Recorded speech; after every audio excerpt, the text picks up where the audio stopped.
Hello, and thank you for joining me in Anny Stories. In today's video, I'll be reading A.J. Glinsky's fairy tale, translated by Maud Asher Spiggs, called The Frog Princess. So without further ado, let us begin our journey of Polish fairy tales. The Frog Princess. There was once a king who was very old, but he had 3 grown-up sons. So he called to them and said, "My dear sons, I am very old, and the cares of government press heavily upon me. I must therefore give them over to one of you. But as it is the law among us that no unmarried prince may be king, I wish you all to get married, and whoever chooses the best wife shall be my successor." So they determined each to go a different way, and settled it thus. They went to the top of a very high tower, and each one, at a given signal, shot an arrow in a different direction to the others. Wherever their arrows fell, they were to go in search of their future wives. The eldest prince's arrow fell on a palace in the city, where lived a senator who had a beautiful daughter. So he went there and married her. The second prince's arrow struck upon a country house where a very pretty young lady, the daughter of a rich gentleman, was sitting. So he went there and proposed to her, and they were married. But the youngest prince's arrow shot through a green wood and fell into a lake. He saw his arrow floating among the reeds, and a frog sitting thereon looked fixedly at him. But the marshy ground was so unsafe that he could not venture upon it, so he sat down in despair. "What is the matter, Prince?" asked the frog. "What is the matter? Why, I cannot reach that arrow on which you are sitting. Take me for your wife, and I will give it to you." "But how can you be my wife, little frog?" "That is just what has got to be. You know that you shot your arrow from the tower, thinking that where it fell, you would find a loving wife, so you will have her in me." "You are very wise, I see, little frog. But tell me, how can I marry you, or introduce you to my father, and what will the world say?" "Take me home with you, and let nobody see me. Tell them that you have married an Eastern lady, who must not be seen by any man except her husband, nor even by another woman." The prince considered a little. The arrow had now floated to the margin of the lake. He took the arrow from the little frog, put her in his pocket, carried her home, and then went to bed, sighing very deeply. Next morning, the king was told that all his sons had got married, so he called them all together and said, "Well, children, are you all pleased with your wives?" "Very pleased indeed, Father and King." "Well, we shall see who has chosen best. Let each of my daughters-in-law weave me a carpet by tomorrow, and the one whose carpet is the most beautiful shall be queen." The elder princes hastened at once to their ladies, but the youngest, when he reached home, was in despair. "What is the matter, Prince?" asked the frog. "What is the matter? My father has ordered that each of his daughters-in-law shall weave him a carpet, and the one whose carpet proves the most beautiful shall be first in rank. My brother's wives are most likely working at their looms already, but you, little frog, although you can give back an arrow and talk like a human being, will not be able to weave a carpet as far as I can see." "Don't be afraid," she said. "Go to sleep, and before you wake, the carpet shall be ready." So he lay down and went to sleep. But the little frog stood on her hind legs in the window and sang, "Ye breezes that blow, ye winds that sigh, come hither on airy wing, and all of you straight to my dwelling hie, and various treasures bring. 2 fleeces I crave of the finest wool, and of the loveliest flowers a basket full.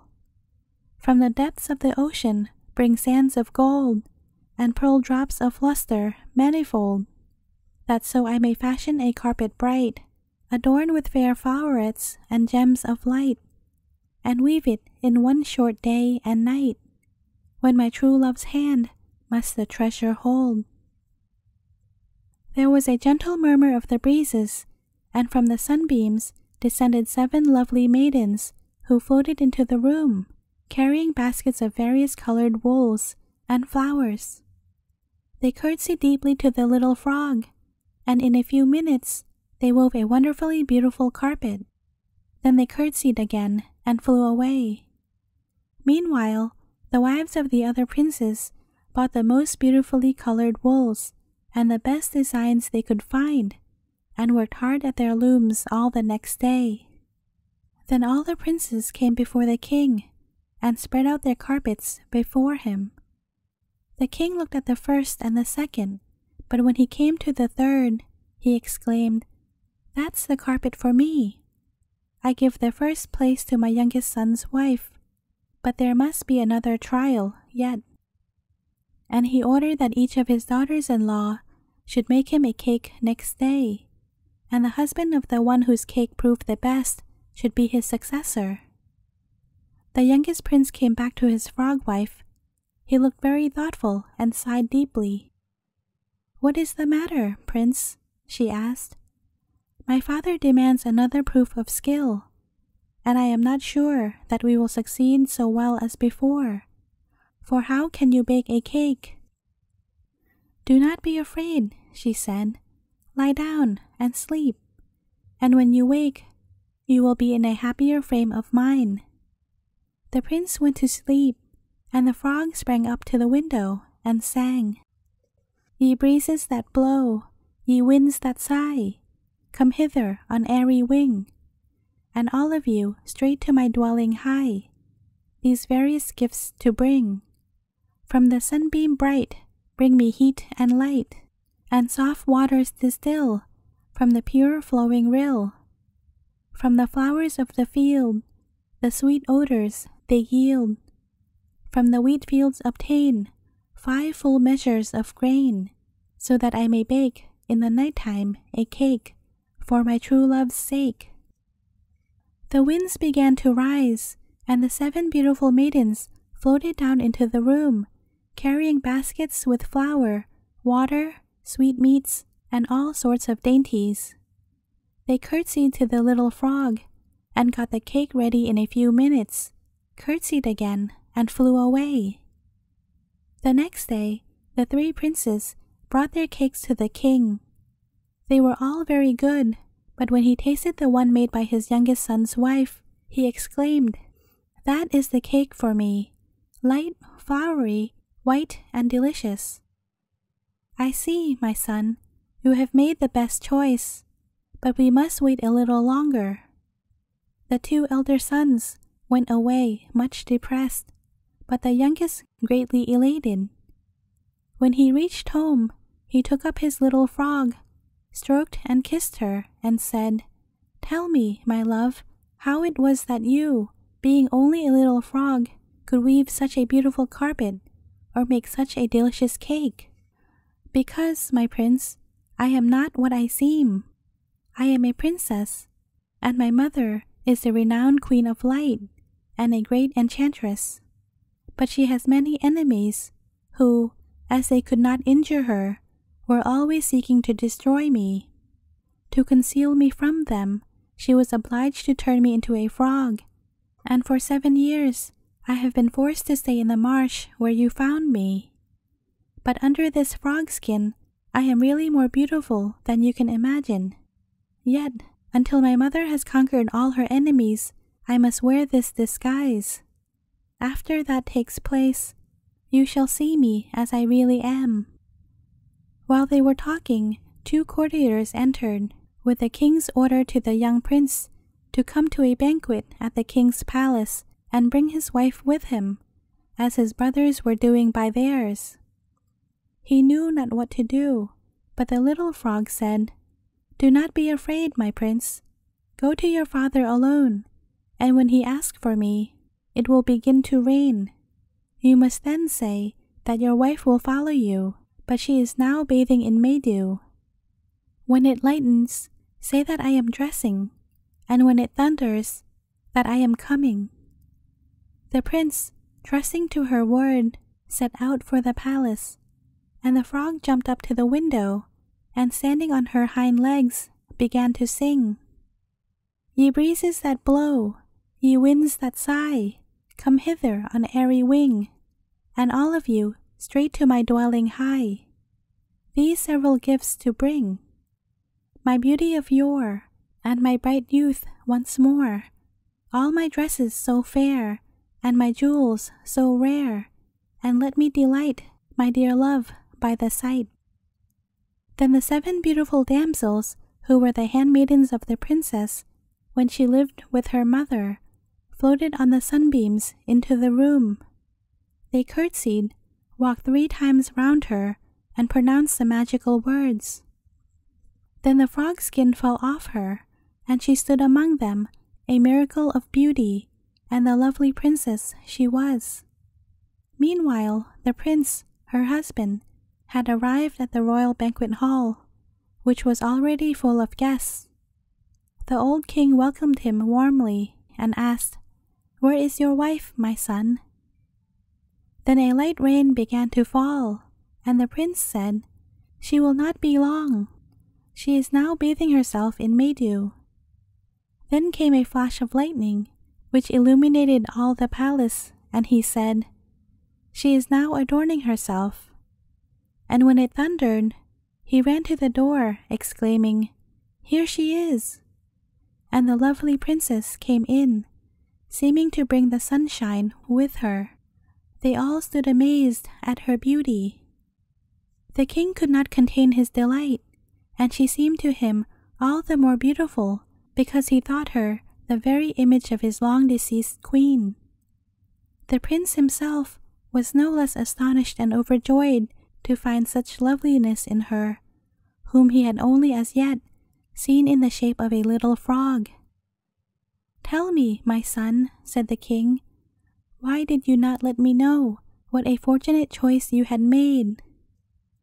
The prince told him everything in a whisper, and the king said, "Go home then, my son, at once, and pick up the frog skin of hers, throw it in the fire, and come back here as fast as you can. Then she will have to remain just as she is now." The prince did as his father told him, went home, and threw the frog skin into the fire, where it was at once consumed.